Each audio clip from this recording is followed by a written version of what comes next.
Yan guys, ayan yung lumalamon sa pasaway. Alam mo guys, si Kuya Jun na yan guys.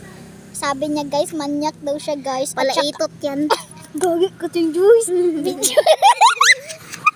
Okay lang yan guys, kasi totoo naman eh. Oo nga guys. Vloggers Tsaka, yan. Sa tingnan niyo yung ano niya guys, yung kinakain palamunin. niya. Parang ano daw? Tingnan niyo guys, yung Parang kinakain. buli ng karabaw. Buli ng Tingnan karabaw niyo yan guys. guys, yung kinakain niya guys. May nakita pa siyang sexing babae guys. Ayan guys, may nakita pa siya guys. Ay, wait lang. Si Kuya Jo, para makita. Ayan guys, at saka si Kuya Jun naman guys ay nagtitingin-tingin sa puwet niya guys. Ayan guys, yung babaeng dumatang guys. Alam mo naman si Kuya Jun yan.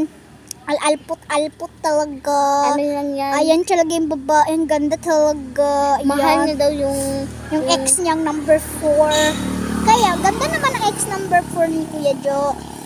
Pero, si Kuya Jo kasi na to eh, ang bad. punot. Panot. Tsaka yung burger niya guys, naapok pa guys. At Doon si pa guys. Girlie, binuka niya yung ano niya.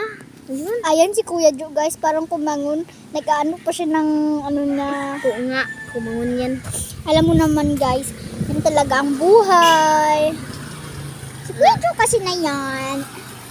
Ayan yung motor. Nakaalis kasi kami tapos. Tsaka, Ito yung lugar, ito yung lugar guys. Ay, patingin muna ng itsura. Ayan guys, si Joyce. At saka ako dyan, videohan mo din ako.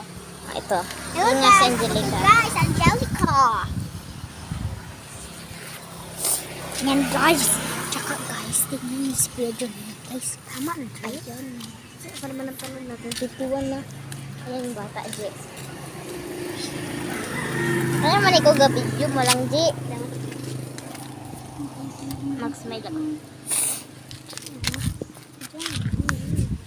Ano? Ayan guys, si Kuya Jo guys. Yung vloggers na yun na vlog. Ayan guys, yung lalaki na yun guys, parang ang amo-amo guys. Tsaka si Kuya Jo guys, ayan na siya guys. Tingnan natin sa kanya. Bye-bye!